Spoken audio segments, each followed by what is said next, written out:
Hola, hola, buen día.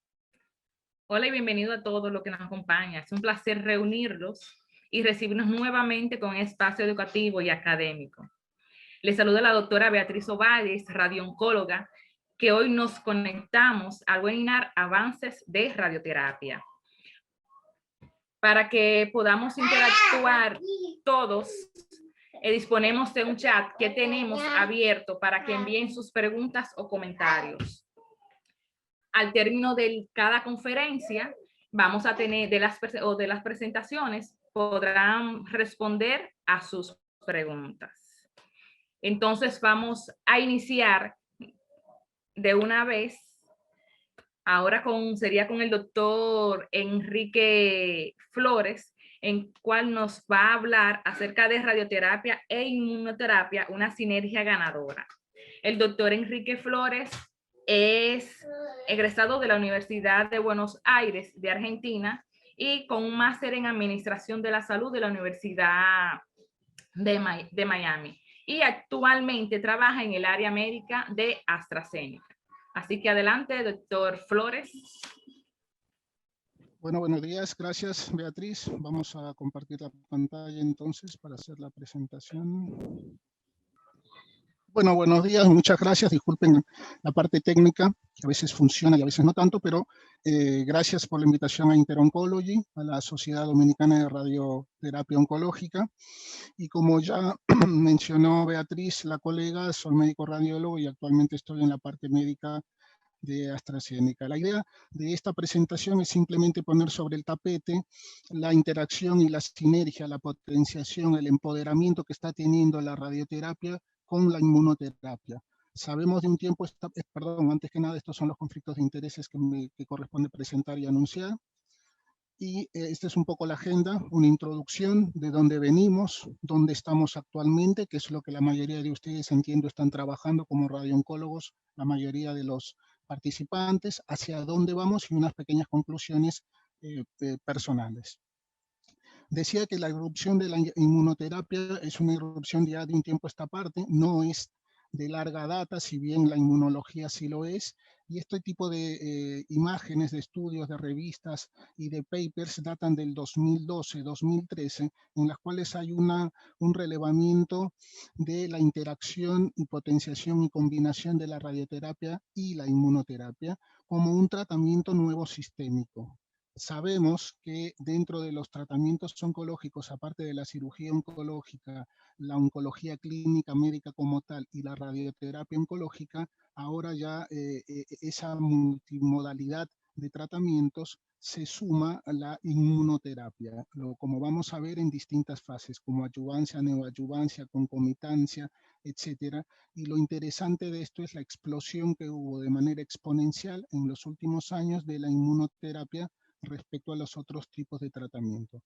Es cierto que cada una de las especialidades, como digo ahora, ya no hay que ser solamente subespecialista, sino supraespecialista, en el sentido de hay tanta información, hay tanto desarrollo en cada una de las especialidades de la oncología, que uno tiene que focalizarse, o por lo menos tratar de focalizarse en determinadas patologías y mecanismos de acción, para poder ofrecer lo mejor al paciente hoy en día. Como bien reza esta charla y la actividad de hoy, son pequeños avances o avances que en algunos países o regiones ya están consolidados, pero tratamos de despegar de la radioterapia, de que era simplemente, como dice la diapositiva, considerada solamente como una terapia de control locorregional, atacando solo el campo o los campos de tratamiento, y tratar justamente de hacer ese cambio de paradigma, ese cambio de mentalidad, para poder abarcar algo más, que impacte más y mejor en los tratamientos de nuestros pacientes. Antiguamente se consideraba solo de manera curativa o paliativa, pues ahora de alguna manera sistemática, complementaria, junto con la inmunoterapia, como vamos a ver, la radioterapia toma otro empoderamiento. De hecho, hago un paréntesis acá, los grupos multidisciplinarios que se están formando y que se han formado ya de un tiempo a esta parte, dan cuenta de esto, porque el radiooncólogo cada vez lo toman más en cuenta, porque se necesita de esa sinergia, de esa opinión actualizada, en los distintos tipos de interacciones, no solo por la indicación per se, sino también por el hecho de que las toxicidades, al haber evoluciones en los software, en los hardware, en los equipos y en las dosis, se necesita realmente cuánto conviene y todo el esquema de tratamiento hacia un paciente. Cambios en la dosimetría de acuerdo a las evoluciones técnicas es lo que estaba comentando, y algo muy particular en este tiempo es el retomar, el redescubrir el efecto abscopal en pacientes con múltiples lesiones producto de la regresión tumoral a la distancia fuera del campo de tratamiento oncológico. El efecto abscopal es un evento radiobiológico con todas las características que esto menciona de reparación, repoblación, reoxigenación, etcétera, que ocurren fuera de ese volumen o región irradiada. Es un concepto antiguo de los años 50 que se retomó en el 2004 aproximadamente con estudios de laboratorio a nivel de animales, y el New England Journal of Medicine en un artículo en el 2012 retoma este proceso de investigación, y el Memorial Sloan Kettering Cancer Center de Nueva York ve los resultados positivos en aproximadamente 46 casos de la radioterapia. Eso abre una puerta de retomar la dosis, la técnica y las distintas interacciones de este efecto para beneficio de los pacientes, teniendo el concepto ya no solo local o regional, sino sistémico, es decir, colaborar con el sistema inmunológico del paciente, que a priori sabemos que en teoría el sistema inmunológico debería controlar, como lo hace con infecciones bacterianas, virales, etcétera, debería controlar también un agente extraño como es la célula tumoral. Entonces, hay un beneficio inducido aparentemente, y se corrobora con el tiempo, de la radioterapia a nivel local, y es considerado como una respuesta inmunológica antitumoral, como decía, a nivel sistémico. Este es un poco el mecanismo de efecto abscopal rápidamente. Una vez que hay la interacción de la radiación sobre las células tumorales, estas células tumorales hacen una liberación de antígenos o neoantígenos que son capturadas por la célula presentadora de antígeno y viajan a través del torrente linfático hacia los ganglios linfáticos, en el lugar donde se van a activar los linfocitos T y van a producir el efecto abscopal a nivel de las células tumorales. Básicamente eso es el mecanismo del efecto abscopal, y en el cual a esto se va a sumar, se va a complementar la parte de la inmunoterapia. ¿Cuáles son los efectos entonces de la radioterapia en particular? Inducen la liberación de citoquinas y quimoquinas.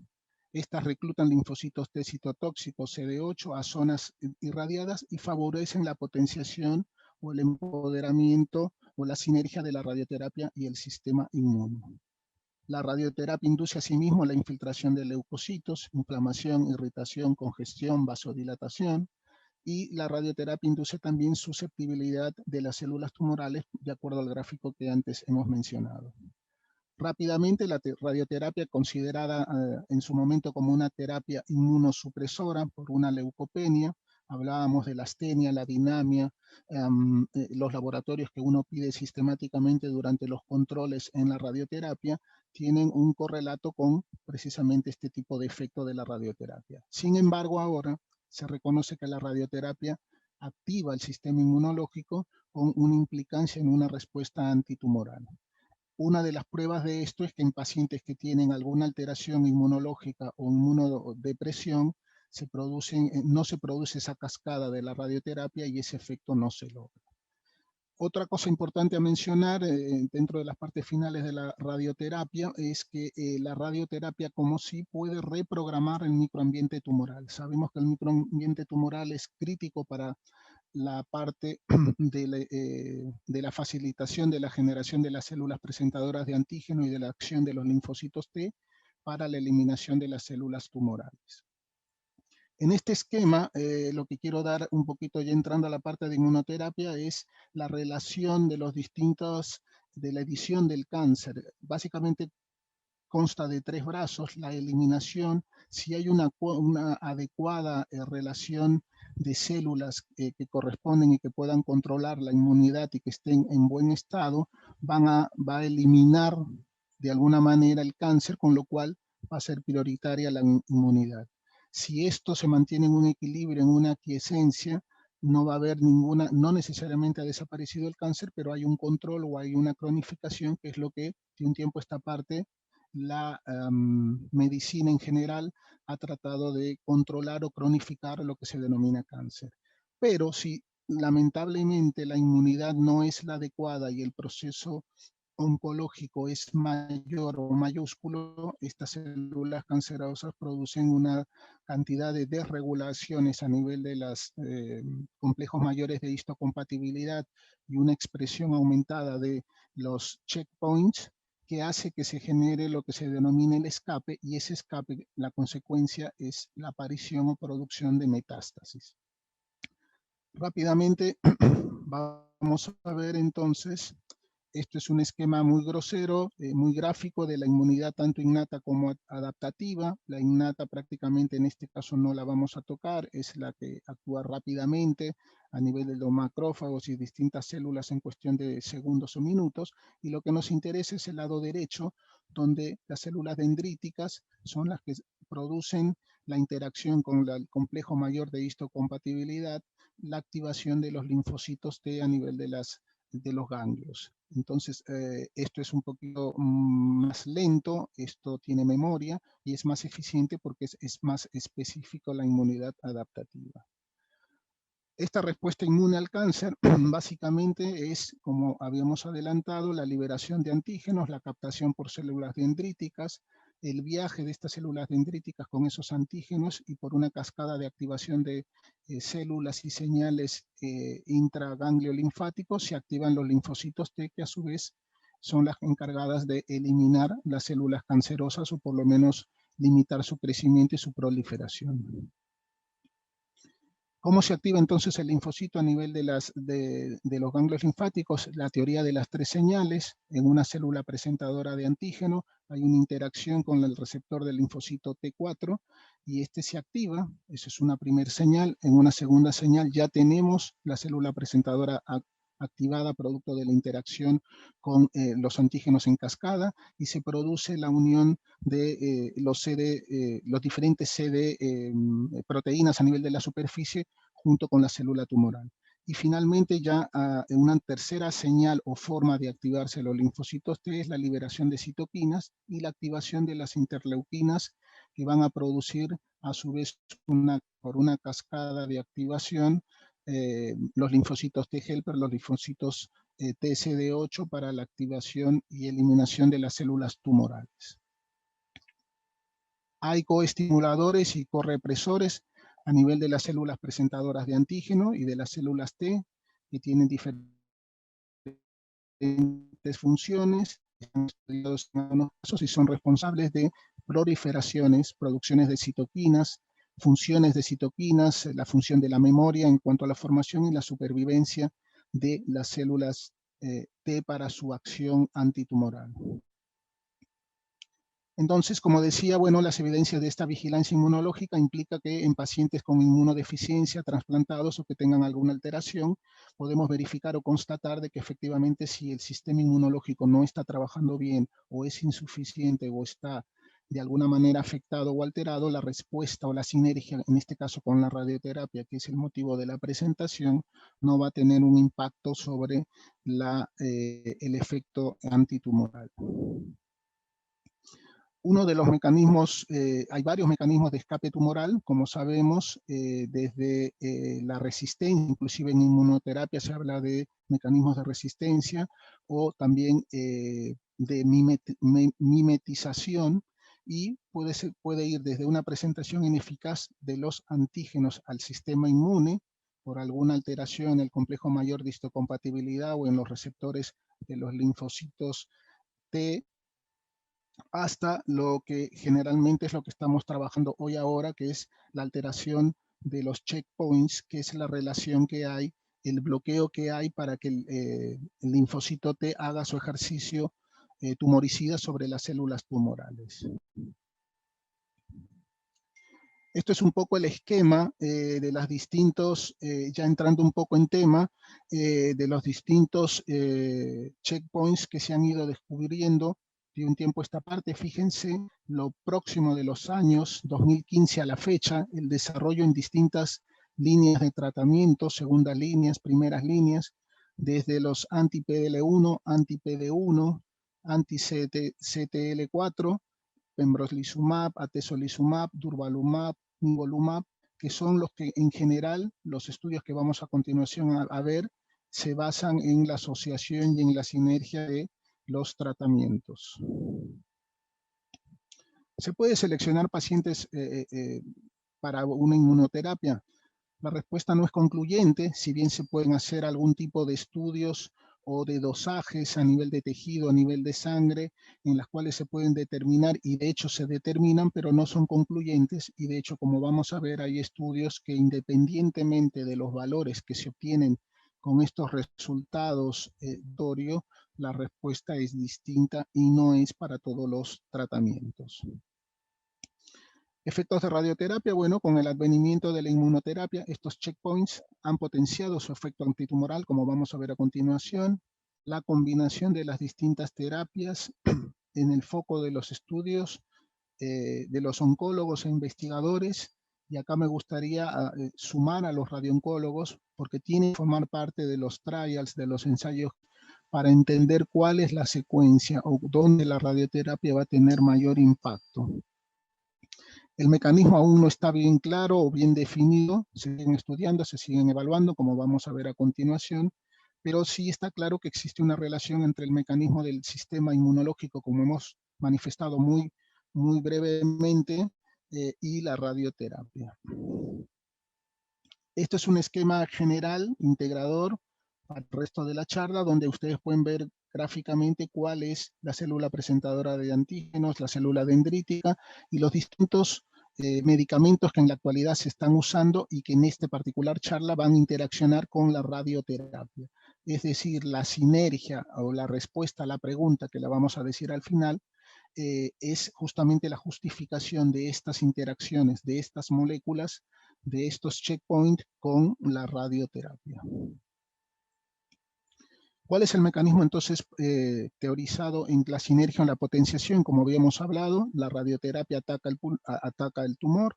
Este tumor libera antígenos. Estos antígenos son captados por las células presentadoras, en este caso las células dendríticas, las que llevan al ganglio linfático a activar toda en una cascada particular las células T-naïf para que se conviertan en células T activadas y produzcan el efecto tumoricida correspondiente. Básicamente este desencadenante y esta relación de la radioterapia con la parte inmunológica es a lo que se refiere el inicio de esta charla.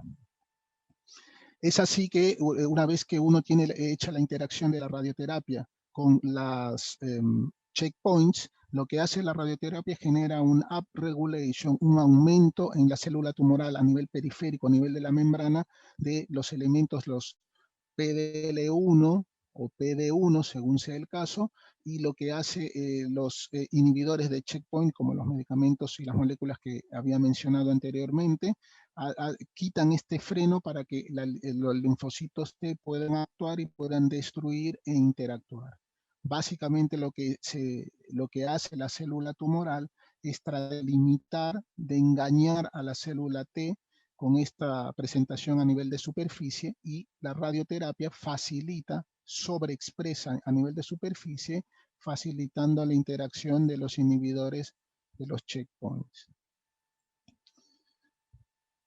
Entonces, hay distintos estudios, esto lo vamos a ver al final, esta diapositiva es muy interesante, donde hablamos de el porcentaje de niveles de lesión. Fíjense que básicamente, hablando de los checkpoints a nivel de cabeza y cuello, de pulmón, de vejiga, de tumores de cerebros, son muy importantes y son, si bien se han desarrollado y se están desarrollando en todas las patologías oncológicas, básicamente en los anteriormente mencionados son donde hay más trabajos experimentales y clínicos, y en particular en cáncer de pulmón ha habido todo un cambio de paradigma en el tratamiento del mismo, no solo por los drivers, que no es el motivo de esta charla, sino también por el tratamiento de terapia. Esto tiene que ver porque la alta mortalidad que tiene el cáncer de pulmón, recordemos que es igual a la sumatoria de la mortalidad del cáncer de próstata más la mortalidad del cáncer de mama, más la mortalidad del cáncer de recto, más la mortalidad de ovario. Eso es equivalente a mortalidad de pulmón, y obviamente en el 80-90% de los casos, sobre todo en nuestra región, el cáncer de pulmón en estadio 3 o 4, que es precisamente a donde vamos a ir en cuanto a los estudios. Esto es un breve pantallazo de los ensayos clínicos, preclínicos, perdón, y en algunos casos clínicos, donde pueden ver las distintas fracciones de radioterapia. Esto en mi época, cuando yo empecé, estaba en pañales, prácticamente no existía, ya el tipo de fracciones igual. Los colegas acá en Dominicana y en la región ya empezaron a trabajar con este tipo de fraccionamiento, y las distintas moléculas y las respuestas que han ido teniendo de acuerdo a la medición y las indicaciones del caso. También tenemos los ensayos clínicos, es simplemente una de tantas imágenes que ustedes pueden ver en la literatura en distintas patologías como mama, glioblastoma, linfoma. Sí, la inmunoterapia vino para quedarse y es lo que está, y gracias a Dios la radioterapia puede hacer un complemento ideal en algunos todos para tener un efecto. Estamos hablando de curación en algunos casos, no solo de cronificación, y esto es un avance dentro de no solo la tecnología, sino dentro del avance de la oncología en general. El régimen PACIFIC, que muchos de ustedes ya conocen, el mecanismo de acción básicamente es el mismo, la interacción de la quimio-radioterapia. Fíjense que acá estamos haciendo una modalidad de quimio-radioterapia que induce la liberación que comentaba de los antígenos tumorales y la sobreexpresión. Esas son las funciones de la quimio-radioterapia, para que con el anti-PDL1, en este caso durvalumab, genere la liberación de los linfocitos T para que puedan actuar sobre esa tumoración. ¿Cuál es el racional? El mismo que habíamos comentado recién, que la radio y quimioterapia aún poder al sistema inmunológico para producir las señales, y la citoquina a trabajar junto con el durvalumab, actuando en el sistema inmunológico, y esto hace que bloquee estas señales inmunosupresivas. Es como que le saca el freno a esa relación, y el linfocito T tiene la libertad de actuar sobre la célula tumoral. Y esto se ve claramente en el estudio PACIFIC. En particular, acá voy a pasar a la comparación de dónde estamos, de dónde venimos, dónde estamos y a dónde vamos en el cáncer de pulmón, en particular en esta asociación de sinergia de la radioterapia y la inmunoterapia. Acá, como verán, el estadio 3, todos sabemos, de acuerdo a la estadificación de la 8ª edición, es muy heterogéneo, y de hecho es muy difícil la estadificación. Los países y los centros que tienen donde ustedes trabajen, EBUS, un PET, ya ni siquiera con contraste, en poder estadificar de manera adecuada estos tipos de pacientes, porque a veces uno califica a estos pacientes en un estadio 3 y realmente es un estadio 4, con lo cual cualquier tratamiento de inmunoterapia va a fracasar, y lo peor es que es un tratamiento costoso. ¿De dónde venimos rápidamente? Para este tipo de estadio 3, cáncer de pulmón no células, sabemos que el estándar of care en su momento, quimio-radioterapia concomitante, se hizo las distintas disquisiciones y comparaciones.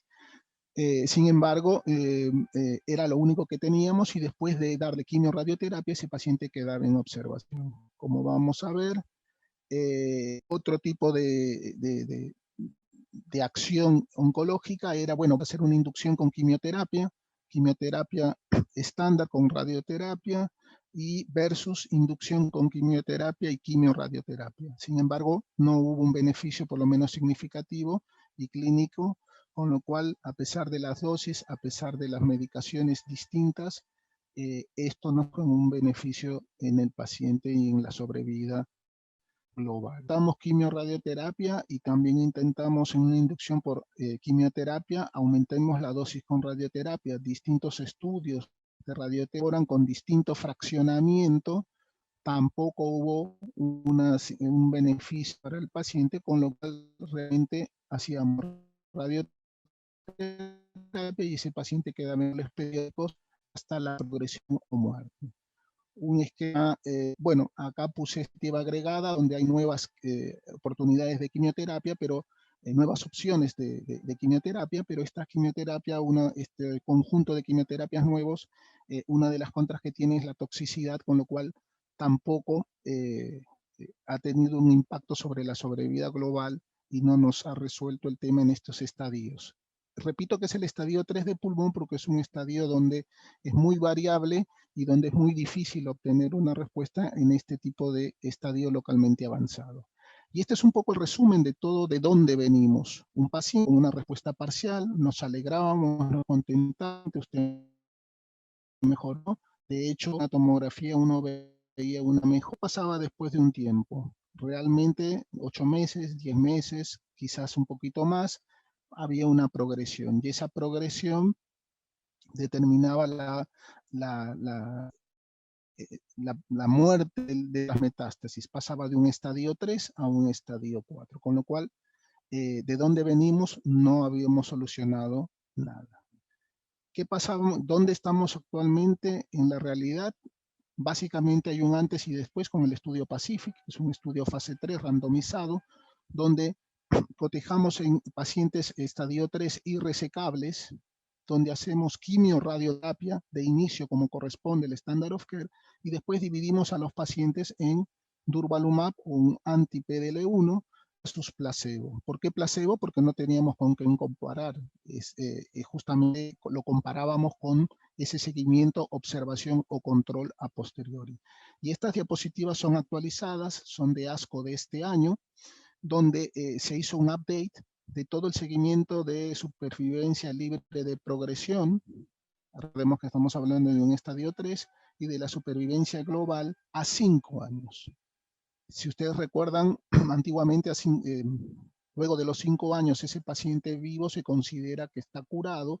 Entonces estamos hablando hoy en día, a partir de en esta patología, de pacientes potencialmente curables. No estamos hablando de solamente cronificar, que en principio serían estos primer año, segundo año, tercer año, cuarto año, pero ya estamos hablando de un quinto año de seguimiento, de follow-up, con un hazard ratio de 0.55. Esto es el grado de riesgo, es decir, casi el 50% de disminución de muerte o progresión en un paciente en toda la supervivencia libre de progresión. Y algo parecido también, que esto es muy importante y muchos de ustedes se fijan, los oncólogos médicos, en la supervivencia global, donde si bien no son valores tan altos como de la supervivencia libre de progresión, esto también tiene una disminución del 28% en riesgo de muerte o progresión. Esto quiere decir, estamos hablando de cáncer de pulmón, una patología realmente que en otros tiempos, y no hace mucho, 10, 12, 15 años atrás, no veíamos estas curvas y no veíamos estos resultados. Esto es producto de la interacción de la radioquimioterapia y la inmunoterapia. La radioquimioterapia prepara el terreno, ese upregulation sobre la superficie de las células tumorales, para que el durvalumab, en este caso, pueda ejercer la acción y liberar al linfocito T para reducir la lesión o eliminarla idealmente. Se vio dentro de la supervivencia global, independientemente de cualquier subgrupo en este estudio, el beneficio de este tipo de medicación.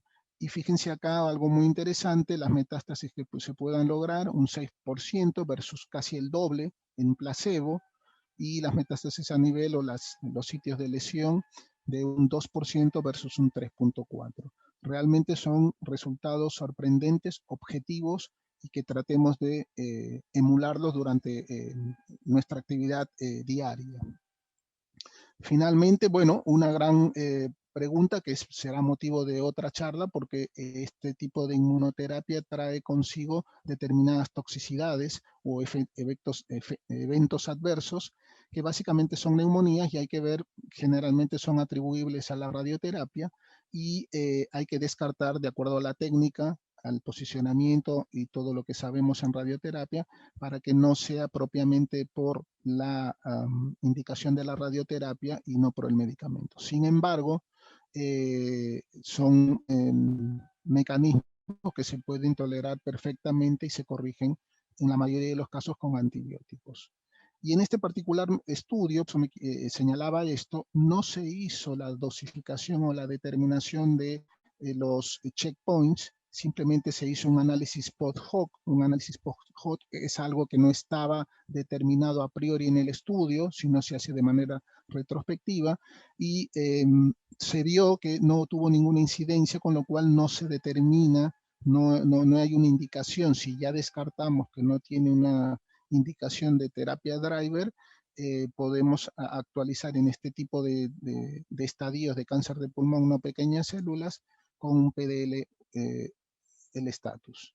A este estudio le siguen el Pacific 2, simplemente lo quiero mencionar, con durvalumab, con un cambio en la dosis, y sumado la quimioradioterapia y durvalumab como consolidación, versus la quimioradioterapia con placebo. Son estudios que están corriendo, que están también para el mismo tipo de estadio de cáncer de pulmón no pequeñas células, y realmente los resultados están siendo promisorios. Otro de los estudios que han escuchado mencionar es el Pacific 4, todos basados en el principio del Pacific original. Acá ya hay un cambio en cuanto a la técnica de la radioterapia, y esto en particularmente en la región en donde ha habido algún ensayo, y en la parte del Caribe, inclusive por temas de pandemia, se ha hecho estas indicaciones con buenos resultados y sin toxicidad. Estamos justamente relevando, haciendo el relevamiento de si esto realmente fue, cuál fue el impacto del durvalumab, y esto pasó de una dosificación intravenosa cada 15 días a una dosificación, de acuerdo a este valor, mensual, para evitar que esos pacientes vayan 2 veces al mes al hospital o a la clínica en plena pandemia.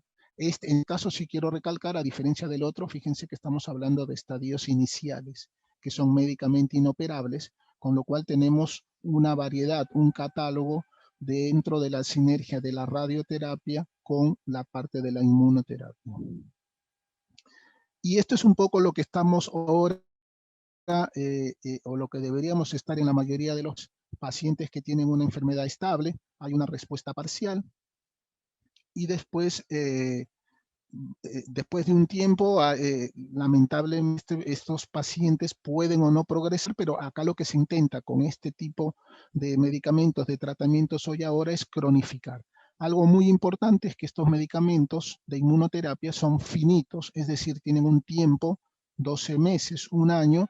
Todavía no se sabe cuál es la progresión, damos seguimiento a los pacientes, la respuesta, pero todavía no podemos hablar en el tiempo, porque es muy prematuro, de una curación de esta completa aparentemente en ese tiempo, pero sí podemos decir o afirmar que estamos cronificando esa enfermedad con un buen estado general. Finalmente, ¿a dónde vamos? Perdón. Bueno, estos estudios son los que actualmente están corriendo, van a dar alguna luz y van a reconfirmar o rectificar un tipo de los distintos checkpoints, como atezolizumab, nivolumab, pembrolizumab, que ha tenido un desarrollo impresionante en los últimos meses en distintas regiones tumorales, en distintos tumores, y todos están basados, si se quiere, de alguna manera el Pacific-like, de alguna manera con el razonamiento que se hizo el Pacific, de la combinación de la radioterapia con la parte de inmunoterapia. Entonces, seguimos confirmando los resultados que a la actualidad son muy buenos del durvalumab, pero también el atezolizumab y el resto de checkpoints, con este tipo de estudios concurrentes, con neoadyuvancia, con adyuvancia, con quimioterapia, son estudios como este que muestro acá, de pembrolizumab, seguido de quimioradioterapia concomitante, también en estadio 3. Si ese paciente se le da esquemas distintos de quimioterapia más radioterapia, con el mismo principio que anteriormente expliqué, ese paciente responde o tiene una enfermedad estable, pasa a pembrolizumab como consolidación. Es decir, la combinación de la radio y la inmunoterapia ya es una realidad, y esto es lo que esperamos tener los resultados prontos. Hay algunos indicios de buena tolerancia, pero todavía tenemos que ser asertivos en los tiempos. Y fíjense acá nuevamente, estos tiempos o estas combinaciones, la radioterapia sabemos que es finita, tiene un tiempo, de acuerdo a la técnica y a la dosis, pero también la inmunoterapia tiene un tiempo, con lo cual esto tiene un impacto sobre la farmacoeconomía de los pagadores, de toda la gente de los hospitales, de las clínicas y de los ministerios, que justamente en muchas de las ocasiones empiezan por decir que esto es caro. Esto puede ser caro porque las investigaciones son caras, pero los resultados a la larga, estamos hablando de días, meses de diferencia de sobrevida respecto a lo que teníamos con anticipo. Finalmente, otro tipo de estudios, los estudios combo, también tenemos estudios, ¿a qué me refiero? Radioterapia, pemetrexed, cisplatino o distintos esquemas de quimioterapia son combinados con inmunoterapia, como el nivolumab en un brazo y en el otro brazo nivolumab y pilimumab. Es decir, estamos combinando distintos mecanismos de acción, de checkpoints, en estudios que nos van a dar resultados, esto es del año pasado, que nos están actualizando este año en el ESMO del próximo mes, si no mal recuerdo, vamos a tener resultados actualizados de esto, y este también un estudio muy particular en cáncer de pulmón estadio 3, donde combinamos atezolizumab con durvalumab. Son dos anti-PDL, sin embargo tenemos en el día 1 le damos uno y en el día 2 por vía intravenoso le damos el otro con 13 ciclos 12 meses. Repito también, estos son estudios, esto es un brazo experimental y el brazo comparador, estos son estudios que tienen una edad, un tiempo finito para poder realizar el estudio, para correr el estudio, y esto también tiene un impacto favorable. Y ya en las últimas positivas, tenemos distintos estudios con resultados preliminares bastante alentadores, y así como el Pacífico en un estadio 3, correctamente estadificado, el Standard of Care ya no queda o no debería quedar en radioquimio solamente, sino que se le debería agregar la inmunoterapia. Podríamos considerar, y eso lo vamos a ver en el tiempo y en las distintas evaluaciones de congresos, de cuál es el nuevo Standard of Care para este tipo de tratamientos. Otro esto es un estudio que es un hallazgo para mí, por lo menos. Hay una inducción con inmunoterapia, con atezolizumab, radioquimioterapia y una adyuvancia con inmunoterapia. Todas las combinaciones que a ustedes se les pueda ocurrir se están corriendo en distintos, no solo patologías, sino en distintos esquemas, para generar algún tipo de respuesta favorable, y esto es actual, esto es a lo que vamos, esto es a lo que apuntamos. Inclusive hay inducciones de quimioterapia más inmunoterapia antes de la radioterapia de acuerdo a la patología. Para finalizar, este Keynote 799, un estudio muy complejo de pembrolizumab, también tiene la parte a nivel torácico con distintos esquemas, plaquita axial y en distintos ciclos, y en el otro brazo, en el otro cohorte, también tenemos la radiación, la inmunoterapia asociada con buenos resultados. Es decir, toda la supervivencia libre de progresión y la sobrevida global, que todavía no se alcanzan porque en principio están siendo evaluados y no se ha llegado a la media de la misma, los indicios son muy buenos.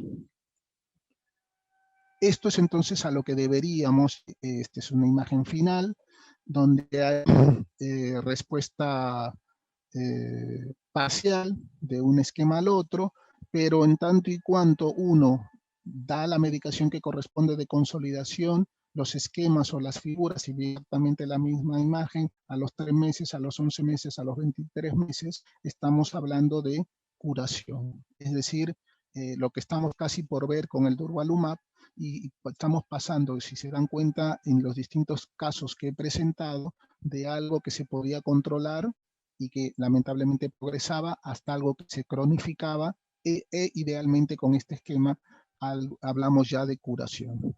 Finalmente, en la última diapositiva, evidentemente dejo abierta algo que tenemos que determinar, cuál es la dosis de radioterapia ideal en estos estudios. que se están corriendo, cuál es la determinación de la técnica en particular, si es radioterapia estereotáxica o la radioterapia conversional, hipofraccionamiento y todo el arsenal que tiene la radioterapia hoy en día. ¿Cuál es la secuencia? Esta es una pregunta muy común en los estudios y trials actuales de inmunoterapia y radioterapia, primero radio, después quimio, después inmuno. Ese tipo de secuencias dependerá del tumor y del estadio. Otra pregunta importante es la identificación de biomarcadores. No todos los biomarcadores, estudios como el MYSTIC, si bien no apuntaban a determinar la carga tumoral mutacional, si era la correcta o no, pero no dieron de manera fehaciente o eficaz un valor para poder clasificar a ese paciente. ¿Cuáles son las indicaciones clínicas? Como hemos visto, se están trabajando en todos los tumores de manera proactiva. ¿Y para qué tumores? No todos los tumores, y en todas las personas dos diagnósticos iguales no se comportan de la misma forma. Evaluar los ensayos clínicos que están corriendo en la actualidad para evaluar la óptima administración, como habíamos dicho, en qué tiempo, en qué dosis, si es a la semana, 21 o 28 días. Los nuevos agentes, inclusive se habla, que no es motivo de la charla, de la asociación de inmunoterapia y terapia driver, con buenos resultados que se van a ver ahora en septiembre, algunos en el ESMO. El rechallenge es el volver, si hubo una respuesta favorable y por ahí hubo una progresión en el siguiente control, se evalúa si se puede volver a esa medicación para ver si podemos de nuevo si hay una respuesta favorable. Se denomina el rechallenge, con lo cual también están evaluando eso. ¿Y qué hacer obviamente luego de la progresión? Pero ya estamos hablando de esa sinergia ganadora de la radioterapia y de la inmunoterapia, y por supuesto es todo un capítulo y una charla aparte el tema de las toxicidades. Para finalizar, debo decir que no hay que tener cuidado, respeto como todo lo nuevo y lo que uno no sabe, pero en lo personal he tenido excelente experiencia con los controles de toxicidad en plena pandemia, con algunos tratamientos de pacientes en cáncer de pulmón, que hoy a la fecha están, por lo menos no han progresado, y estamos esperando el seguimiento que corresponde de más de un año para ver a dónde vamos. Eso es creo que un poco lo que les quería mencionar ahora, dentro de los avances, que ya es una realidad, tener la asociación, la sinergia, la potenciación, el complemento de la radio y de la inmunoterapia a mano, y esto no es del primer mundo, esto lo tenemos en la región, y era un poco lo que quería compartir, en este caso focalizado en pulmón, que es lo que yo veo. Gracias. Ok, excelente su presentación, el doctor Enrique Flores. Realmente no esperaba menos de ahí. Bueno, recordar a todo el mundo de las preguntas que se pueden hacer vía chat para que así los panelistas puedan contestarles sus dudas. Doctor, de hecho, tiene pregunta. La primera es de la doctora Nali Cruz. Primero, ella menciona que quiere felicitar que debemos esperar algunos oncología basada en evidencia, el tiempo que nos va a decir cuál es el impacto realmente que va a tener en el futuro la inmunoterapia. Entonces, la pregunta es dosis y fraccionamientos de RT conjuntamente con la inmunoterapia. Sí, es correcto que tenemos que esperar probablemente, y es un tema de acceso del costo de medicamento. Las dosis, si entendí bien la pregunta, la dosis en cuanto a la radioterapia va a depender precisamente de las lesiones de los tumores. Habitualmente lo que se pretende por el efecto abscopal es impactar sobre dosis de hipofraccionamiento, y dependerá del tejido, del tumor, del órgano, para poder impactar. Las dosis en general están bastante bien reglamentadas, depende si han modificado en el caso de pandemia, como decía, si son quincenales o si son mensuales, y depende también de la evaluación que haga el oncólogo médico, que tiene que trabajar en contacto con el radiooncólogo para hacer ese tándem, porque hay, yo no me explayé, pero hay ventanas terapéuticas que hay que respetar de manera ideal. Lo digo ideal porque a veces se escapa a la toxicidad que uno pueda manejar.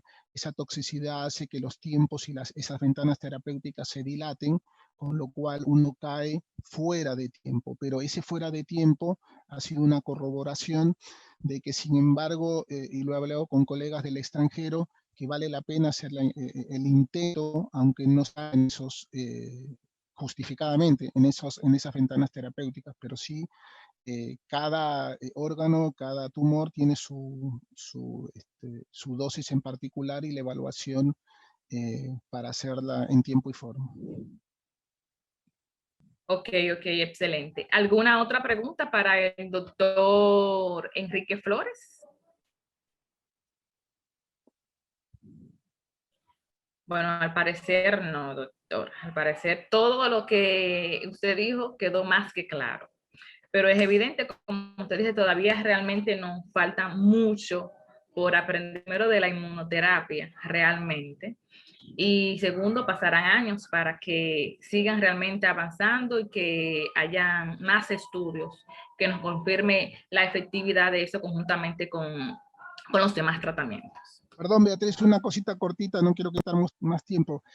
Yo recuerdo que este mismo razonamiento teníamos, por lo menos los radiooncólogos, cuando pensábamos que una intensidad modulada o algún otro tipo de técnica iba a ser imposible. Y en menos de 10 años, la actualización, por lo menos hablo de República Dominicana y de algunos países de la región, fue impresionante. Estemos con la mente abierta, insistamos como médicos de tener acceso a que nuestros pacientes le ofrezcamos lo mejor, porque de eso se trata, porque pongámonos por un instante en qué es lo que quisiéramos nosotros que nos ofrezcan como médicos. Es cierto el costo, es cierto las complicaciones, pero tenemos que seguir haciendo ese push para obtener esos resultados que realmente por ahí, en un próximo Interoncology, a fin de año o el próximo año, estamos hablando de medicamentos que ya están aprobados. De hecho, algunos, acá en Dominicana en particular, están aprobados y en otros se pueden conseguir. Entonces, tengamos la mente abierta y cambiemos un poco el paradigma, convenzamos, hagamos ese núcleo con los cirujanos de tórax en particular o con cualquier cirujano oncólogo para que tenga ya el concepto de inmunoterapia y que no solo sea una cirugía importante oncológica, sino que me dé la chance al radiooncólogo, si corresponde, al oncólogo médico, de hacer una indicación, cómo se hacen y a vos te consta los grupos multidisciplinarios. Y eso es fundamental hoy en día. Gracias. Gracias a usted, doctor Flores, por la aclaración. Bueno, continuamos. Ahora le toca la oportunidad a la doctora Laura Mancebo. La doctora Laura Mancebo es radioterapeuta, oncóloga, avalada por la Universidad de la UNFU, y tiene un máster en aplicación de técnicas avanzadas en oncología y radioterapia en la Universidad de Murcia. Ella nos va a hablar acerca de la radiocirugía en glioblastoma multiforme. Doctora Laura, el micrófono es todo suyo, cuando usted desea iniciar.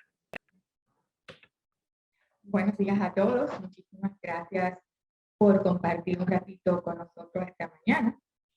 Hoy vamos a hablar de un tema un poco controversial, aún en el mundo de la radioterapia, que es el uso de la radiocirugía en el tratamiento de los gliomas de alto grado. A ver si esto no se quiere mover.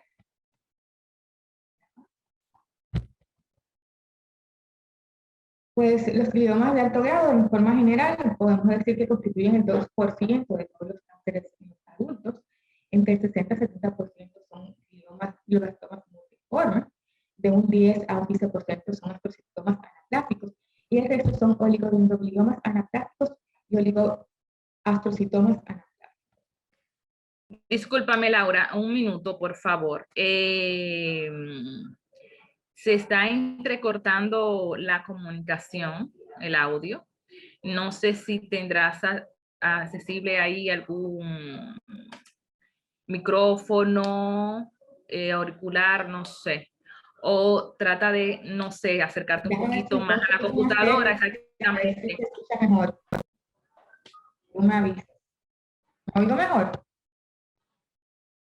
¿Me escuchas? Ahora sí te escucho, perfecto. Vamos a tratar de hablar un poco más fuerte, a ver si se escucha mejor. Perfecto.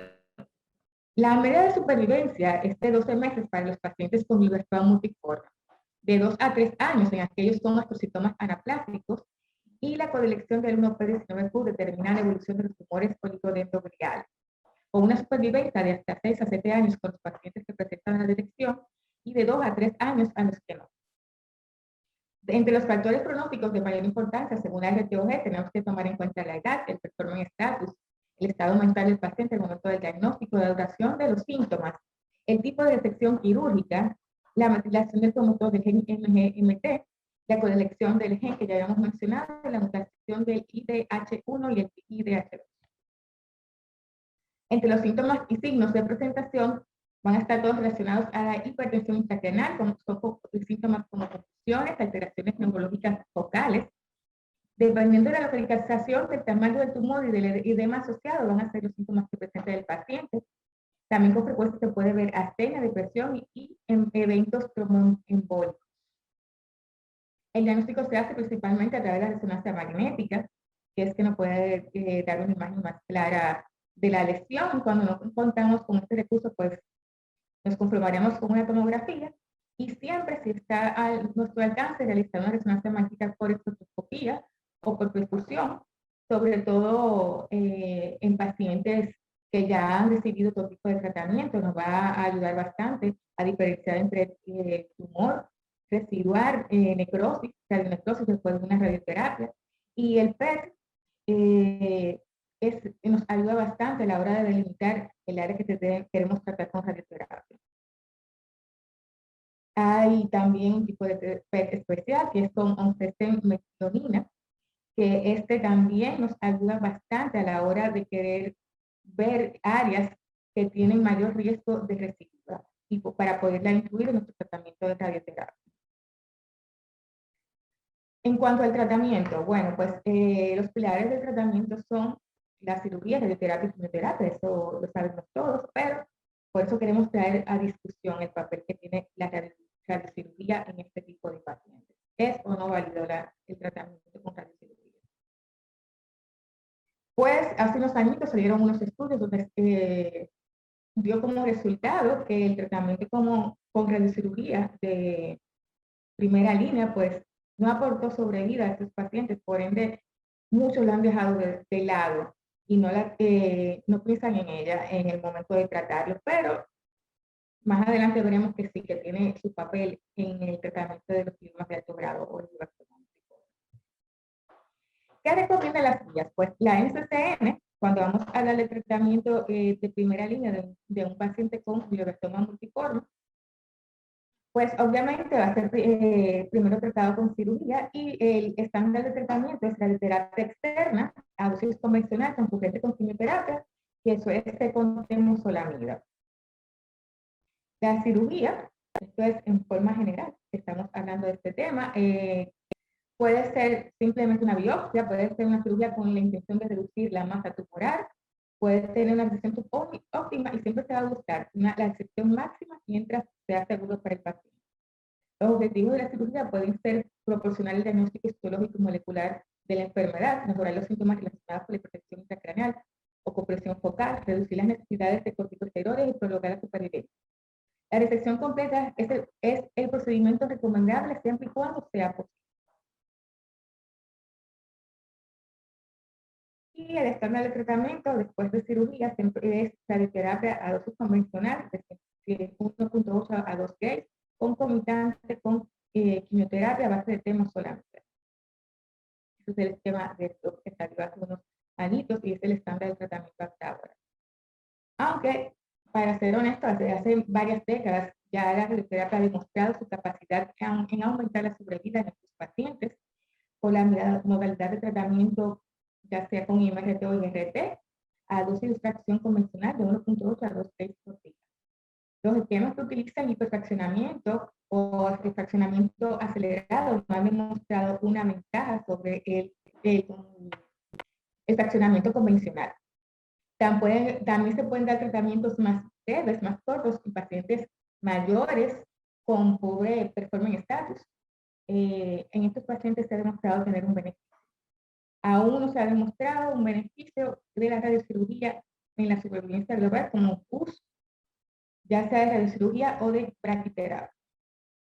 La técnica de irradiación convencional es la fusión de resonancia preoperatoria y postoperatoria con tomografía. Se delimita el tumor en la secuencia de T1, se delimita el edema en la secuencia de T2 o TER.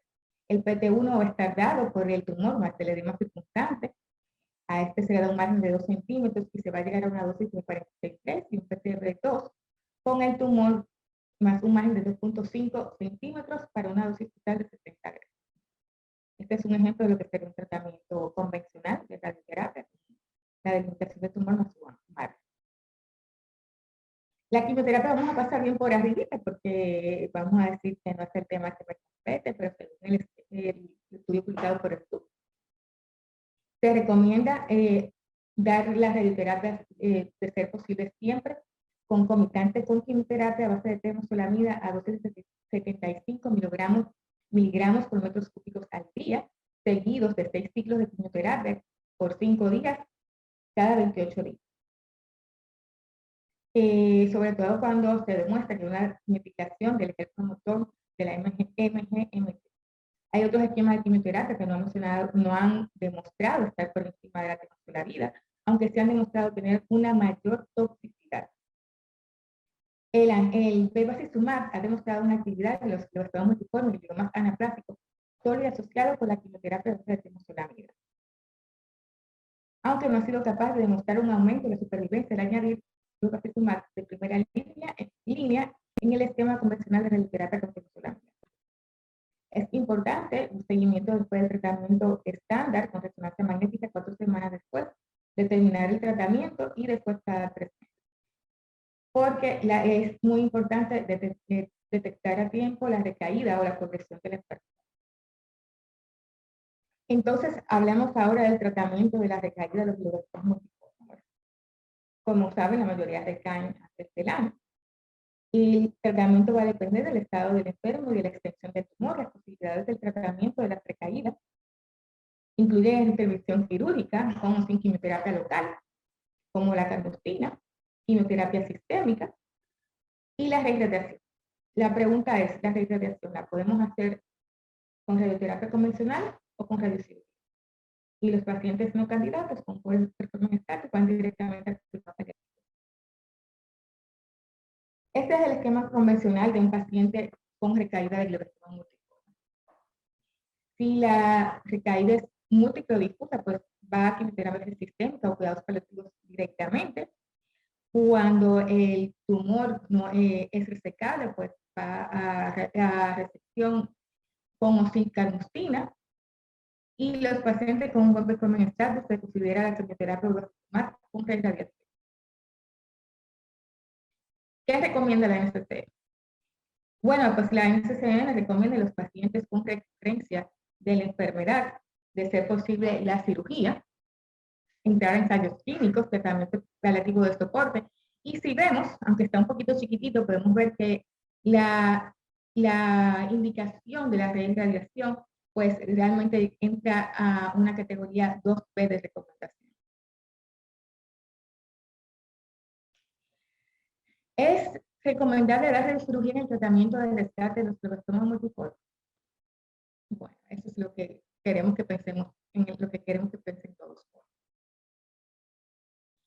La radiocirugía ha demostrado que aumenta la supervivencia. Bueno, pues como bus previo o posterior del tratamiento estándar, según estos estudios que se randomizados, que se hicieron entre 1999 y 2001, no demostraron una ventaja en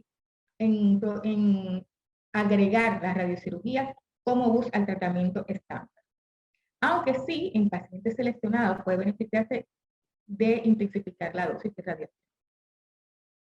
De todos modos, desde ese entonces hasta acá, cientos de estudios han demostrado que sí se puede utilizar la radiocirugía en el tratamiento de rescate de los gliomas de alto grado, aumentando la sobrevida global y con muy poca toxicidad. Entonces, ¿qué cosas nos pueden dar una idea de que sí nos beneficia o que agrega una supervivencia después de dar el tratamiento de radiocirugía en un tratamiento de rescate? Bueno, pues las cosas que nos dan un buen pronóstico son las recurrencias que son después de los 10, más o menos después de los 10 meses, recurrencias que son recurrencias, no lesiones residuales o persistentes. Si la recidiva es pequeña, se pueden dar dosis de 14 a 20 grays, mientras que si son más grandes, se recomienda hacer un tratamiento fraccionado, con dosis que van de 6 a 8 grays en 3 a 5 fracciones. Si la lesión se puede secar antes del tratamiento, pues deberíamos de buscar parámetros para la selección de pacientes de cirugía al inicio del tratamiento. Bueno, podría considerarse el tratamiento de radiocirugía al inicio del tratamiento, siempre y cuando la lesión sea pequeña, menor de 4 o 5 centímetros, bien delimitado, separado de las estructuras elocuentes por más de 5 milímetros, con buen performance status, con más de 10 a 12 meses desde el diagnóstico y factores biológicos como la respiración del gen positivo. Pero el problema consiste en que el glioblastoma multiforme, la ventana terapéutica ideal para determinar el volumen y la dosis entre el control local y la radionecrosis y edema es muy estrecho. Este es un ejemplo de un plan de radiocirugía en un paciente con glioblastoma multiforme. Entonces vamos a ver a continuación algunos estudios que han demostrado que el aplicar radiocirugía en el tratamiento de rescate o el glioblastoma recurrente se ha demostrado que aumenta la sobrevida después del tratamiento. Por ejemplo, este estudio hecho con una gama análisis de 174 pacientes dio como resultado una sobrevida después del tratamiento de 10.6 meses y de 19.1 un mes después del diagnóstico. La mayoría de los pacientes fueron jóvenes y siguieron dosis mayores a 15 grays. Este, que fue con radioterapia fraccionada, dio una sobrevida de 11.2 meses después de la radiocirugía. En este estudio, que se publicó este mismo año, se agruparon 13 estudios con 1.057 pacientes con un tiempo promedio de sobrevida después de la radiocirugía de 11.3 meses y un rango de 7 a 18 meses. O sea que en pacientes seleccionados de la aplicación de cirugía puede aumentar la sobrevida global.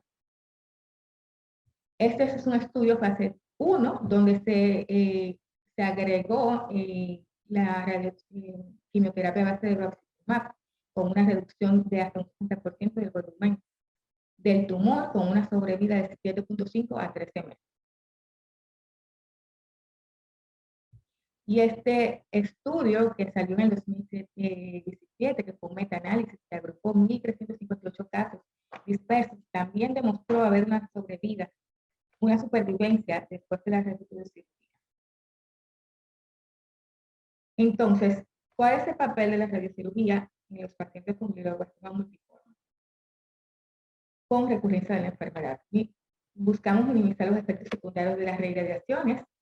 Hay una estrecha relación entre la dosis que vamos a dar y el volumen a tratar. Mientras más pequeño el volumen, más alta las dosis, pues se han visto mejores resultados.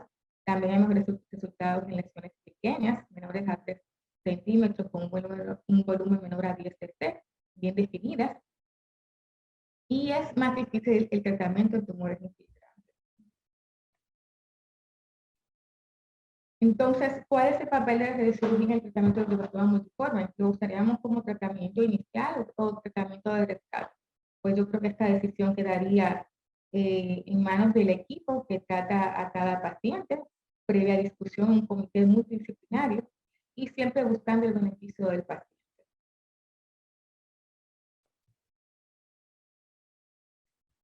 Este es otro estudio que demuestra que la radiocirugía combinada con el bevacizumab en pacientes con glioblastoma multiforme, pues sí puede aumentar el tiempo de sobrevida de los pacientes. Y en conclusión, la radiocirugía debería de tomarse en consideración el tratamiento multidisciplinario de los gliomas recurrentes de alto grado, ya que puede ofrecer una mejoría clínica de los síntomas, tiene baja toxicidad y ha demostrado que aumenta la supervivencia. Es importante una buena selección de los pacientes, dependiendo de la histología, el performance status del paciente y el volumen tumoral. Y obviamente se necesitan más estudios prospectivos para concluir, pues, si debe de agregarse como parte del tratamiento estándar el tratamiento recurrente del glioblastoma multiforme. Debemos recordar que la cirugía siempre va a ser la primera opción de tratamiento en el glioblastoma multiforme. La radiocirugía como opción de rescate se puede tomar en cuenta en tumores infiltrativos en pacientes con radioterapia previa, en lesiones pequeñas y localizadas y con una evidencia por imagen de la recurrencia de la enfermedad. Muchas gracias. Muchas gracias, doctora Laura, por su presentación, excelente presentación. Aunque hubo enlaces que lamentablemente no se escuchó claramente, pero la gran mayoría sí, de la información sí. Pero nada, realmente gracias, muy interesante en el tema. Actualmente no tenemos pregunta, al parecer todo lo que usted... Ah, sí, ya tenemos una pregunta. La primera pregunta sería, doctora Laura, ¿cuál sería el tiempo más adecuado para reirradiar a un paciente tanto con SBRT y o SRS, con radiocirugía? No ¿Cuál es hay el un tiempo tiempo? estándar o estimado. Ajá. Eso va a depender del tiempo de recurrencia, el tamaño de la recurrencia, el performance status del paciente, pero no hay un tiempo estándar que se deba de esperar. Hay que ver también si se le dio a dosis de 60 grays, los órganos a riesgo, qué dosis recibieron. Esas serían las cosas que más tomaríamos en cuenta más que el tiempo. Si los órganos a riesgo que están cercanos nos pueden tolerar el tratamiento y en cuánto tiempo. ¿Sí? Eso es que tomaría más en cuenta que el tiempo en sí. Ok, gracias. Laura, por favor, si es posible dejar de compartir la pantalla. Bueno, quisiera, pero no sé.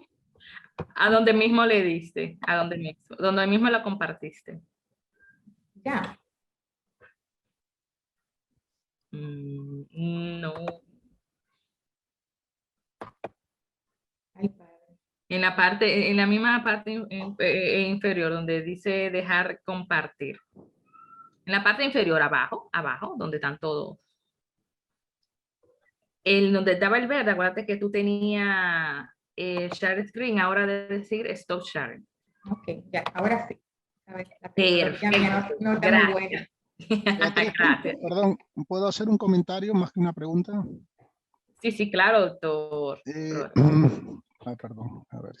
No, excelente la presentación y simplemente un poco amarrando la presentación que hice con la de la doctora, hay en el caso de, creo que es el MD Anderson, para recidiva justamente, y no es porque abarque todo, sino a propósito de los checkpoints, en recidiva se ha considerado, hay un trabajo interesante, no sé los resultados a la fecha, donde se da pembrolizumab antes de la cirugía o de la radiación previa, ya hablamos de recaída, y después se continúa con pembrolizumab hasta el fallecimiento o muerte. Lo que quiero decir, es algo experimental, es algo que es complementario, pero vemos cómo la radioterapia y la inmunología van yendo cada vez más de la mano, unido a estas charlas, pero en la vida real eso existe, o sea que no es algo ideal o algo que no extraño a nosotros, lo vamos a ver en el consultorio todos los días y lo tenemos que considerar,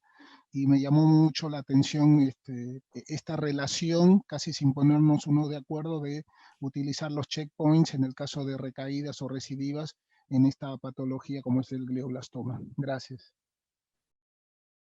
Ok, gracias a usted, doctor Flores. Laura, siguen las preguntas para usted. Desde Argentina nos pregunta, ¿qué dosis tú usas? Por lo general utilizamos 12 grays. Lo estábamos haciendo con el equipo que teníamos antes, que era el Dironat, que es con cobalto. Recibíamos 12 grays al 50% de volumen. Así una dosis promedio de 18 grays. Esa es la dosis que usábamos normalmente en una reirradiar. Si hacíamos fraccionado con acelerador lineal, usábamos el esquema de 5x5, 5 grays, 5 fracciones. Ok, por favor, ¿podías repetir la primera dosis que dijiste? Con Que cobalto prescribimos 12 grays al 50% del volumen. Ok. Ok.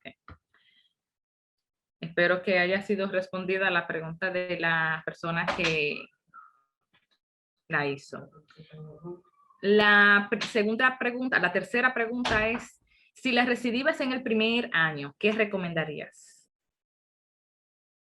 Si la recidiva es después del tratamiento estándar, que es cirugía, radioquimioterapia, y es en el primer año, primero podríamos ver una segunda línea de quimioterapia, hablar con oncología clínica, pero dependiendo de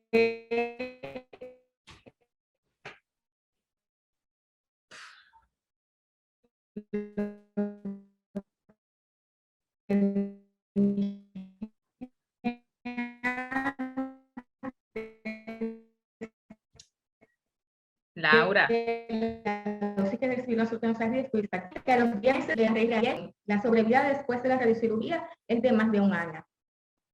Y tenía 10 meses de haber terminado su tratamiento con radioterapia y quimioterapia.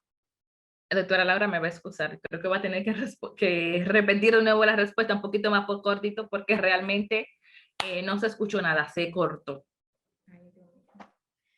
Te decía que dependiendo de en qué momento se encuentre la recaída, más que el tiempo, si ya la paciente agotó los tratamientos estándar, o sea, fue a cirugía, hizo el tratamiento convencional de radioterapia con quimioterapia a base de temozolomida, y aún así hay una recurrencia, se trató una segunda línea de quimioterapia, pues se puede contemplar hacer reirradiación con radiocirugía. Hablaba de que tenía un caso de una paciente en específico que irradié a los 10 meses de haberle dado el tratamiento convencional y tiene una sobrevida después de la radiocirugía de más de un año. Ok, perfecto, gracias. Un comentario muy acorde es recordar, que lo hizo el doctor Luis Moreno, el fenómeno que hay de pseudoprogresión en este tipo de tumores. Entonces, la última pregunta para pasar a la siguiente participación es, ¿qué porcentaje de radionecrosis tiene en la institución para síntomas marcados? Y esa misma persona menciona que si ha habido un cambio con la asociación de inmunoterapia con este tipo de tumores. Eso es para el doctor Flores, la segunda parte. Primero, Laura, Primera pregunta de nuevo, por favor. ¿Qué porcentaje de radionecrosis tú has visto en donde tú trabajas para síntomas marcados? El porcentaje hasta ahora no he reirradiado ningún paciente que me haya hecho una radionecrosis como toxicidad. Ok, perfecto. ¿Y el doctor Flores? ¿Si ha habido un cambio en relación de inmunoterapia con este tipo de patología? Yo haciendo un poquito, no metiéndome en la pregunta de Laura, pero la parte de radionecrosis en una reirradiación en algún momento en que yo hice y se me generó, de hecho pretendía hacer una radionecrosis, y esa radionecrosis producto de la reirradiación se genera una toilette quirúrgica, pero lamentablemente ya sabemos cuál es el final de esa patología, o sea que no es una cosa que uno genere adrede, pero es producto justamente de tratar de irradiar ese paciente o salvar, sobre todo sintomatológicamente, en esa lesión. Es la experiencia que yo tuve. Lamentablemente, obviamente, siguió su curso evolutivo la enfermedad y ese paciente falleció, un paciente joven. En cuanto a la pregunta de inmunoterapia, era lo que había aportado, no tengo los datos concretos, pero sé que ahí en el MD Anderson, la inmunoterapia, precisamente por el esquema que había mencionado en su momento, de alta inmunogenicidad, es factible del PDL1 y se trata o el PD1, en este caso el pembrolizumab, en recaídas. Habría que buscar ese paper para actualizar, pero son estudios experimentales que sigue el MD Anderson, tratando de, en base a la inmunoterapia y la interacción con la radioterapia, en este caso el efecto abscopal o a grandes dosis en una radiocirugía, esa interacción de la cual hemos hablado a la mañana, se vería favorecido el paciente, pero no tengo los datos de ese estudio del MD Anderson. Ok, gracias, doctor Flores. No, una preguntita cortita, pero rápido, porque ya tenemos el tiempo arriba. Laura, ¿con qué estudio de imágenes y en qué tiempo tú realizas los controles? El primer control lo hacemos a las 4 semanas con resonancia magnética contrastada. Después de eso, le hacemos el segundo a los 3 meses, después lo vamos haciendo cada 3 meses. Cuando vemos algo que nos crea duda, podemos pedir entonces la resonancia por espectroscopía, esta la usamos bastante. Estándar, hacemos resonancia magnética convencional contrastada. Ok, perfecto. Gracias, Laura. Excelente. Bueno, continuamos con la ponencia. En este caso pedimos disculpas por la doctora Yasmín García, que realmente tuvo un problema personal, el cual no va a estar en la mañana de hoy. Entonces vamos a continuar, que va a ser la última participación, que va a ser con el doctor Ivo Rodríguez. Es radioterapeuta oncólogo y es asesor médico internacional de CDD Radioterapia. Él nos va a hablar el uso de PET en planificación de radioterapia. Adelante. Hola, buenas tardes o buenos días a todos los amigos que nos están escuchando. Quiero agradecer a la Sociedad Dominicana de Radioterapia Oncológica la invitación para conversar sobre este tema que me apasiona hace mucho tiempo, y también a Interoncology que está organizando este evento. Vamos a hablar de un tema muy apasionante: el uso del PET-CT en la planificación de radioterapia. No voy a hablar de muchos temas específicos, porque todos ustedes, la mayoría son radioterapeutas y conocen sobre la planificación y las variables que se utilizan en radioterapia para planificar y para adquirir imágenes sobre las cuales vamos a planificar, que lo veremos más adelante también, pero sí quisiera aclarar unos conceptos, definir unos puntos históricos y hacer ver hacia dónde va esto que se inició hace más o menos 20 años y que yo he dado por denominar radioterapia guiada por imágenes metabólicas, un IRTM, que está revolucionando la radioterapia. En primer lugar, las imágenes metabólicas se basan en procesos fisiológicos, no anatómicos, fisiológicos de crecimiento, de reproducción, uso de antígenos, de anticuerpos, de receptores, de procesos metabólicos, como es el que más se usa, que es la glucosa, etc. Pero no tiene que ver con la morfología, ni con el tamaño, ni de la forma que son las que vemos en los estudios morfológicos, tales como ultrasonido, radiología, tomografía y los equipamientos van desde los originales PET, que es un equipo de medicina nuclear que hace imágenes por la técnica de emisión de positrones. Esto eran como unas gamma cámaras muy sencillas, donde uno veía como un muñeco y muy borroso, y donde se veían unos puntos que aumentaban, que era donde había la captación, y uno iba pensando qué órgano correspondía a eso. Eso eran imágenes de medicina nuclear. Luego se hizo el PET más el CT, porque se hacía un PET y se hacía una tomografía al paciente en dos equipos distintos, y luego se hacía un mecanismo de fusión de imágenes. Entonces, eso que se veía en la imagen metabólica del PET se trataba de sobreponer por un mecanismo de fusión de imágenes computacional, y uno más o menos decía a qué correspondía morfológicamente ese detalle fisiológico de aumento de captación, de metabolismo o de fijación.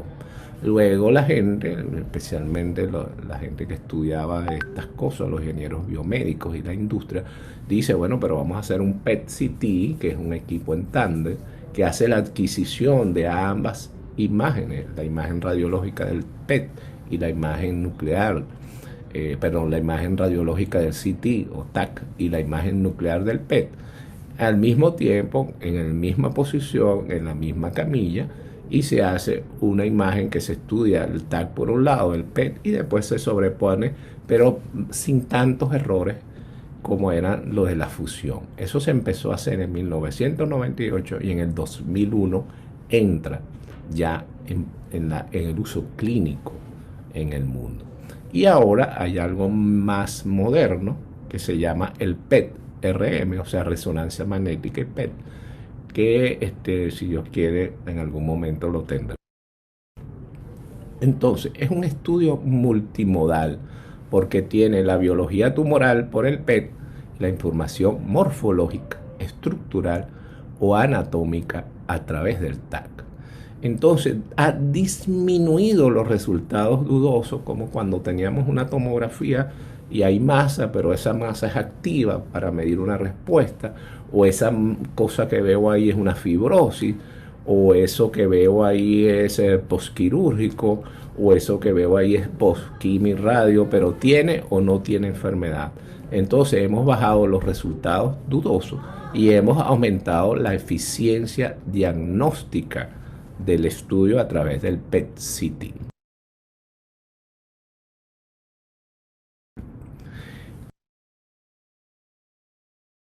Una parte de la historia, y ahí incluyo la historia de nosotros como grupo y como médico en esto. En 1998 se empiezan los estudios clínicos, un señor llamado Thompson, a hacer la combinación de PET con CT. En el 2001 sale la primera cámara de PET-CT, que era con tándem, y ese mismo año CDD Las Mercedes instala un ciclotrón y el primer PET-CT en América Latina, e inclusive antes de España, que lo pone en el 2003, por tener una referencia iberoamericana o latina y no compararnos necesariamente con países como los Estados Unidos, Inglaterra, etc. Nosotros tuvimos un PET-CT primero que España, tuvimos un PET-CT el primero en Latinoamérica. Luego en el 2004 se pone un PET-CT en el Hospital de Clínicas Caracas, a través de CDD, con un trilo, y ahí empezamos a hacer la radioterapia guiada por imágenes metabólicas, con un PET-CT que se usaba para medicina nuclear, pero que tenía una mesa plana y era nuestro tomógrafo de simulación o nuestro PET-CT de simulación, pues tenía láser, mesa plana, etc. En el caso de nosotros, de CDD Clínica Abreu, en el 2009 introdujimos un PET-CT de doble cabezal, con mesa plana, y no lo habíamos introducido antes porque es muy importante en el estudio del PET-CT tener un ciclotrón que le produzca elementos de buena calidad para que los estudios... ¿Cuántos emisores? Bueno, hay muchos emisores. El oxígeno 15, el nitrógeno 13, el carbono 11 y el más usado, que es el flúor 18. Estos son emisores de positrones, no de positrones, sino de positrones. Y estos emisores de positrones se utilizan porque marcan a una célula, marcan a un metabolito, marcan a un receptor, marcan a un antígeno, marcan a un anticuerpo que se va a fijar donde nosotros queremos. Entonces se marcan las moléculas, más no la conducta, no se modifican, porque si usted modifica la conducta de esa molécula, pues no está haciendo el estudio como debe ser. De ellos, el más usado es el 18 flúor con el metabolismo de la glucosa, pero se puede usar el carbono 11 como metionina en el transporte de aminoácidos, en estudios de perfusión, el nitrógeno 13, el oxígeno 15 que es agua, en agua, la densidad de ocupación de receptores, el 11 carbono con el raclopride, proliferación celular con la timidina, hipoxia con el flúor 18 misonidazol. O sea, son elementos que cada vez se hacen más y que ya el estudio de PET está saliendo del clásico estudio de glucosa. ¿Por qué se utiliza mucho el 18F? Aunque ahora hay el galio, etcétera. Porque todos los otros tienen una corta vida media de menos de 20 minutos. Entonces usted tendría que tener el ciclotrón al lado del PET para sacar la producción, inyectarlo y hacer el estudio. De ellos, el que más se usa es el flúor 18 y tiene una razón. Su vida media son 119.8 minutos. Obviemos eso y digamos 2 horas. Esa es la vida media del producto, por lo cual el ciclotrón no necesariamente tiene que estar al lado del PET y se produce la cantidad necesaria para trasladarla, inyectar y poder hacer el estudio. Esa es la razón de que el F18 es el más usado, que se puede marcar como hacemos nosotros a la glucosa, como podemos marcar el PSMA y como vamos a poder marcar otros metabolitos que pueden actuar en cualquier elemento fisiológico para ser rastreado con el F18 no es una molécula, el flúor, la glucosa marcada con flúor 18, no es una molécula cáncer específica. No es un marcador de proliferación celular, es un marcador del metabolismo de la glucosa y se parte del hecho de que los tumores, de acuerdo a su rapidez, a su indiferenciación o a su capacidad de duplicación, consumen mucha glucosa. Y si yo inyecto glucosa marcada en un paciente que tiene un ayuno, por eso se pide el ayuno, que no es un diabético y por lo cual habría que modificar la dosis, estas células están buscando la glucosa, esa glucosa marcada, y se van a marcar más las células que consumen más glucosa, que en ese momento en un paciente con cáncer debe ser las células tumorales. Pero eso también hace que la PET con glucosa pueda tener algunos falsos positivos y por eso se han desarrollado la técnica del SV, que es medir lo que tiene el sitio que marca versus el fondo para decir esto realmente es tumoral o no es tumoral. ¿Y en qué caso puede la glucosa marcada con 18 flúor verse sin ser tumor en una enfermedad infecciosa, en la sarcoidosis, en los abscesos, en los hematomas, en las neumonitis por radioterapia, muy importante para los controles de respuesta o pacientes ya irradiados en el pulmón, en las poscirugías, en los diabéticos, en lesiones pequeñas que para nuestro equipo es de 2 milímetros porque el TAC de nuestro equipo es de muchos cortes. A medida que su TAC tenga más cortes, más capacidad usted tiene de descubrir o delimitar células pequeñas, tumores muy pequeños. Acuérdense que el primer PET-CT que tuvimos en Caracas en el 2001 era de un corte, pero ahorita andamos hablando de equipos de 128, 256 y como estándar 16 a 64 cortes. Entonces, más cortes, más capacidad de definir dónde está el sitio que está marcando, ¿correcto? También hay características histológicas de los tumores mucinosos, algunos quísticos, algunos con necrosis central que ya no están activos en ese centro, no están captando, de bajo grado o zonas de captación fisiológica como el corazón, un poco el colon, el cerebro, pueden dar zonas que pueden enmascarar o dar falsos positivos. La grasa parda, que es importante también, sobre todo en el linfoma, que a veces la grasa parda puede coincidir.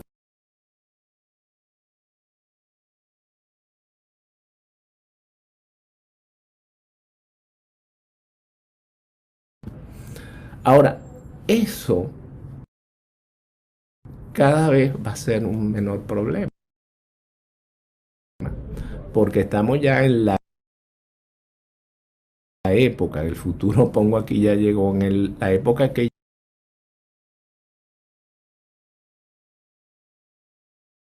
ya no estamos usando una molécula del metabolismo, sino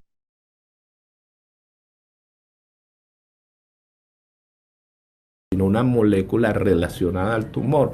Por ejemplo, hacemos PSMA marcado con flúor 18, pero ahí no depende de que si la célula consume o no consume. De hecho, los PET-CT tradicionales para próstata no eran buenos. ¿Por qué no eran buenos los próstatas? Porque las tumores de próstata generalmente no consumen mucho azúcar, porque no tenían una tasa de duplicación tan alta, y muchos PET-CT ustedes no lo pedían para un carcinoma de próstata. Ahora, carcinoma de próstata va a llegar un momento, y se lo aseguro yo, que el paciente con carcinoma de próstata no se va a hacer el gammagrama, la tomografía de abdomen, de pelvis, etcétera, sino se va a hacer un PET-CT con PSMA, porque en este caso este es un antígeno de superficie versus un anticuerpo que se marca con el 18 flúor y va única y específicamente a la célula de próstata, y ahí no hay problema.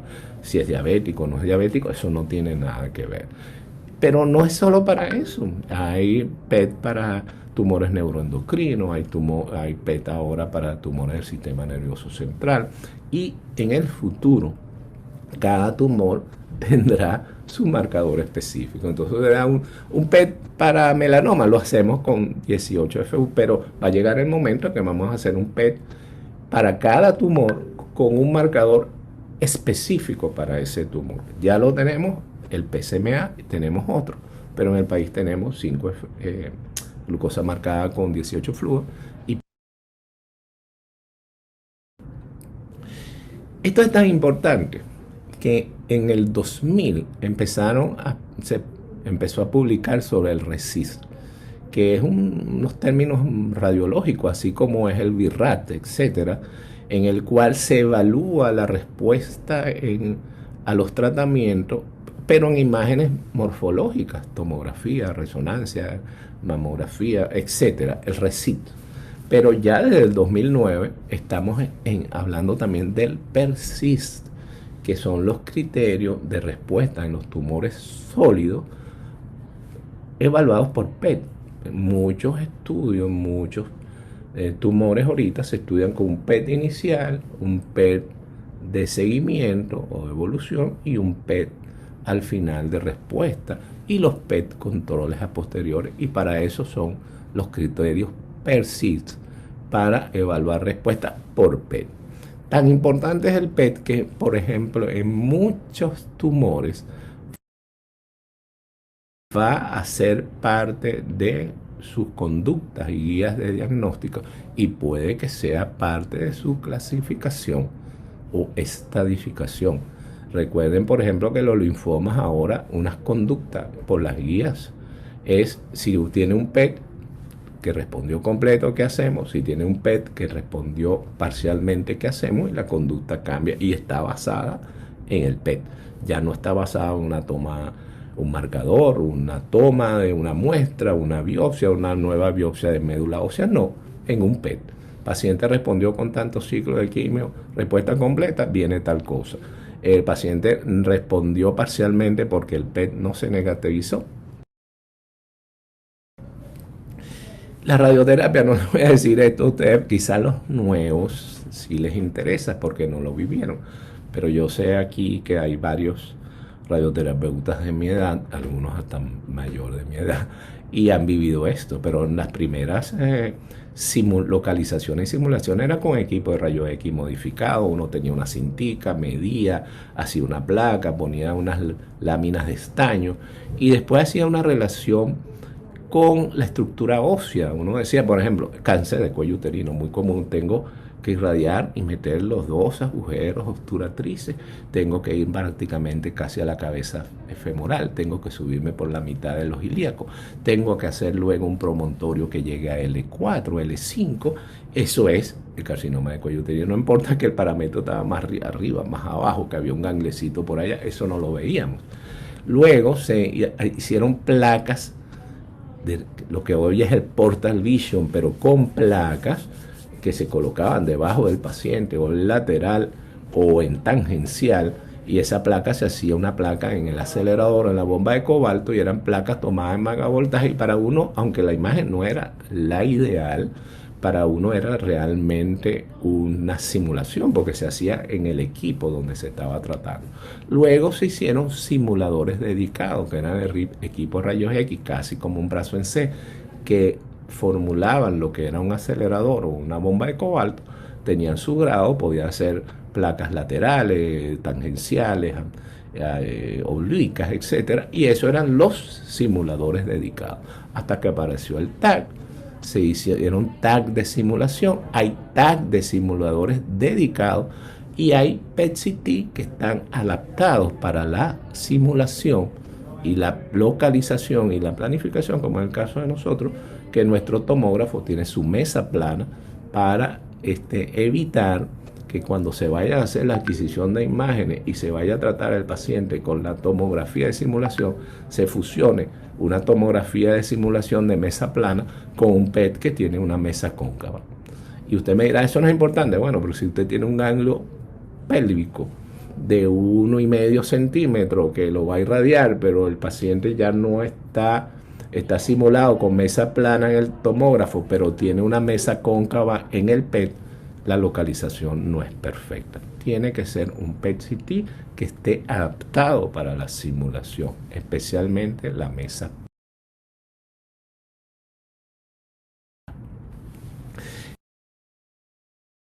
Bueno, esto lo saben ustedes más que yo, sobre todo los más jóvenes. Todas estas definiciones de volumen, clásicas cuando uno hace una prescripción de tratamiento y cuando uno hace una planificación del tratamiento, pero además aquí se incluyen el GTB, 2 GTB, el GTB por TAC y el GTB por PET. Eso debería estar en todas las planificaciones de pacientes que se hagan radio. Aportes del PET a la planificación de tratamiento radiante, muchísimo. Yo voy a poner solamente algunos donde ustedes ven que sí nos dan aporte. Uno, ¿puede excluir zonas a irradiar? Sí. A veces en la planificación estándar nosotros decidimos que debe irradiar el mediastino, una supraclavicular, una área de drenaje, algo que vimos en una tomografía que nos parece tumor, pero resulta que no es y que no tiene una indicación de irradiar. Entonces podemos excluir zonas a irradiar. Por el contrario, nosotros tradicionalmente con la simulación por el TAC y la información que tenemos de tal resonancia, podíamos decir que el paciente A le íbamos a tratar tales y tales y tales zonas, pero como yo lo simulé y lo planifiqué con un PET, hay zonas que yo no pensaba irradiar, pero la debo irradiar e incluir ahorita. Entonces, ¿puedo excluir o puedo incluir? Puedo definir áreas de máxima actividad tumoral donde yo puedo escalar dosis ahora con el IMRT y el IGRT. Yo digo, esta zona hay más actividad que en esta dentro del tumor y yo puedo irradiarlo. Me suena un poco a un latiz, o sea, yo puedo hacer bolitas de alta intensidad de dosis en zonas que sean alta SV. Eso es realmente una radioterapia hasta adaptativa, ¿correcto? Yo puedo, esto es importantísimo, el punto de definir enfermedad oligometastásica. Anteriormente, enfermedad metastásica, pacientes que ya uno no los trataba, etcétera, pero que mejor que el PET para definir que verdaderamente una enfermedad oligometastásica, que si es menos de 3, que si es menos de 4, que si es menos de 5, bueno, hay muchos trabajos, mucha discusión, y yo lo que veo que en el futuro la enfermedad oligometastásica va a ser definida por patología, o sea, carcinoma de próstata oligometastásico, de pulmón oligometastásico, etcétera, etcétera. Y cuidado, cambien los estadios 4, porque los estadios 4 no dicen enfermedad metastásica. A veces, por lo menos en cuello uterino, que si un 4A, un 4B, pero uno generalmente dice enfermedad metastásica. Dentro de poco va a haber un 4 oligometastásico y un 4 no oligometastásico. porque en los oligometastásicos podemos dar tratamiento con conductas curativas. Y qué mejor para el oligometastásico que un PET para definirlo. Puede cambiar conducta, puede decir, mira, este paciente no lo voy a tratar. Este paciente, oye, yo creía que no, pero sí lo voy a tratar. ¿Podemos hacer radioterapia adaptativa al PET-CT? Sí. ¿Es un poco complicado en algunos casos? Sí, porque la radiación también causa una positividad a veces en los PET. Pero podemos decir, bueno, yo voy modificando el tratamiento, por ejemplo, un pulmón con una enfermedad teletásica, que es realmente enfermedad, etcétera. Podemos definir recaída, muy bueno el PET para definir recaída. En próstata es excelente con el PSMA. Y debemos con esto ir a lo que vamos a llamar en el futuro el volumen blanco biológico. O sea, nosotros vamos a definir el tumor a tratar por el resultado del PET. Ese es el volumen blanco biológico, que es una definición que... Cambios en la planificación, le voy a poner nada más un ejemplo del pulmón. En muchos estudios, esto es un promedio, es probablemente donde se ha estudiado más el uso del PET-CT en simulación y tratamiento radiante. 42% de los casos se cambia la conducta. Importante, casi la mitad de los casos hubo cambios de conducta. En ese momento, por esa serie, 11% fueron considerados que no iban a un tratamiento radiante radical, sino ya paliativo. Creo que ha cambiado porque en ese momento el concepto de oligometástasis no existía. ¿Cuántos fueron a paliativo teniendo una oligometástasis que no deberían haber ido a paliativo? Entonces los próximos estudios van a definir esto mejor.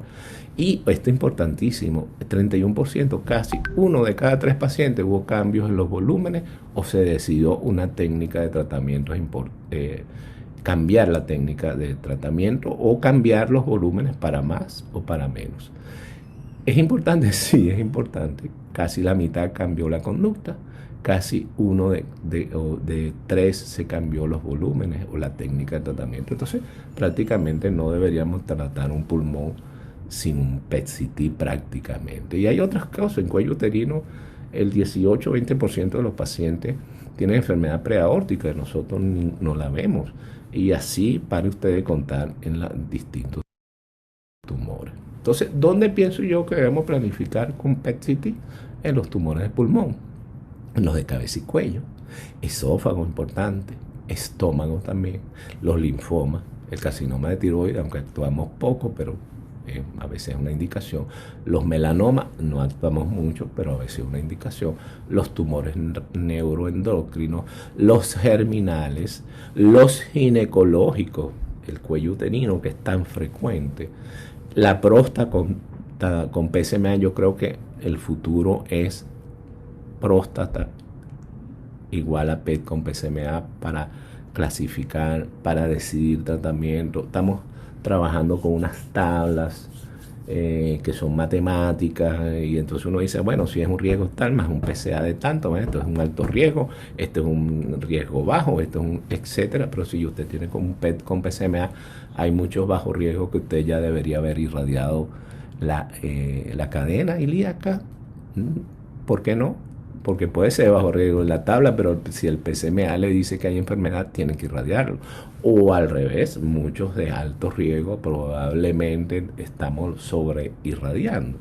Y puse aquí el recto porque el recto, aunque mucha gente no lo cree, cada vez hay una tendencia en algún grupo de pacientes a hacer un tratamiento radiante de quimio y radioterapia y obviar una cirugía.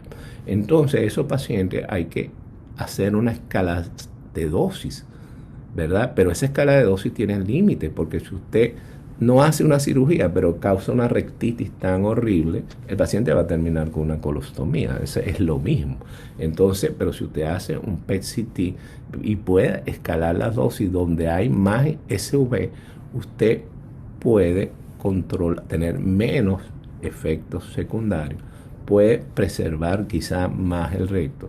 Y si hace una cirugía, usted puede saber cuál es el área que el cirujano debe realmente eliminar. Entonces yo creo que también en recto, sobre todo si es pre-op, deberíamos usarlo en la